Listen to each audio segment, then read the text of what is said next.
Hello friends, welcome to Mrun's cookbook. आज आपण बनवणार आहोत व्हेज कटलेट। हे हेल्दी कटलेट लहानांपासून ते मोठ्यांपर्यंत सगळ्यांना आवडतील। ही रेसिपी माझ्या मम्मीची आहे। तर चला व्हेज कटलेट बनवूयात।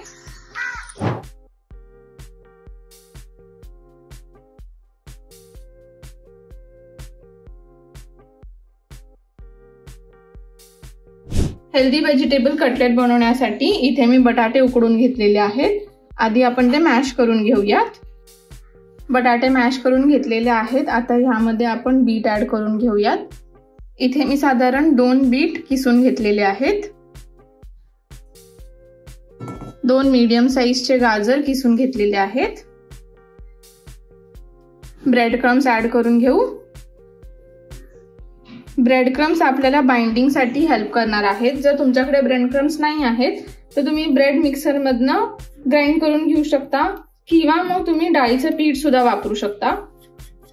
आता आपण ह्यामध्ये मसाले ऍड करून घेऊयात। मसाल्यांमध्ये इथे मी जिरे पूड, हळद, धणे पूड, तिखट, मिरपूड आणि मीठ घेतलेलं आहे। आता हे सगळं आपण मिक्स करून घेऊयात। सगळे इन्ग्रेडियंट्स आपण एकत्र करून घेतलेले आहेत। आता ह्याचा आपल्याला एक मिक्सचर बनवून घ्यायचा आहे। सगळे इन्ग्रेडियंट्स एकत्र करून घेतलेले आहेत। आता आपण ह्याचे स्मॉल पॅटीज बनवून घेऊयात। त्यासाठी मी थोडंसं तेल लावून घेणार आहे हाताला।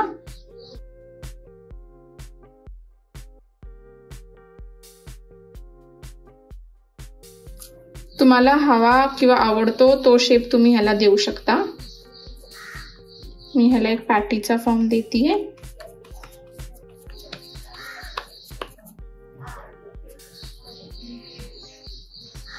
साइड आपल्याला सगळे सील करून घ्यायचे आहेत।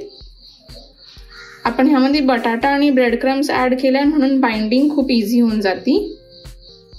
असेच आपण बाकीचे पॅटी बनवून घेऊयात। मी थोडे कटलेट्स बनवून घेतलेले आहेत। इथे मी 2 शेपचे कटलेट बनवून घेतलेले आहेत। एकाला मी असा शेप दिलेला आहे जो टिक्कीचा आहे आणि दुसरावाला जो आहे तो सिलेंडर टाइपचा केलेला आहे। आता याला आपण रवामध्ये कोट करून घेणार आहोत।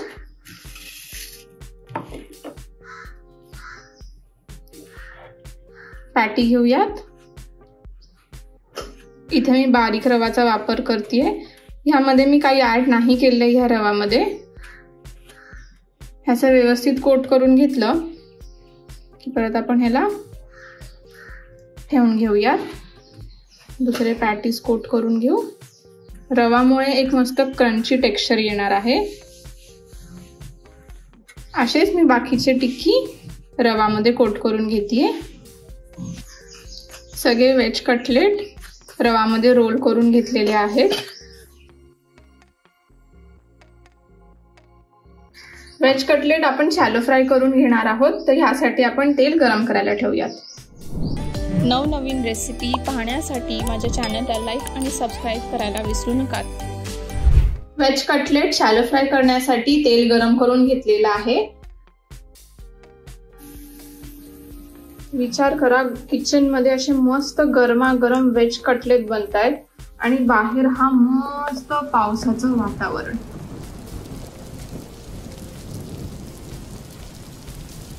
मग व्हेज कटलेट तर बनलेच पाहिजे। मी आता फ्लेम मीडियम टू हाय वरती ठेवलेली आहे। आपण एकदा चेक करून घेऊयात की खालची साइड क्रिस्पी झालेली आहे का। येस, सगळे व्हेज कटलेट आपण रोटेट करून घेऊयात आणि दुसरी साइड सुद्धा मस्त क्रिस्पी करून घेऊ। व्हेज कटलेट दुसऱ्या साइडने सुद्धा मस्त क्रिस्पी झालेले आहेत। आता आपण ह्याची प्लेटिंग करून घेऊयात।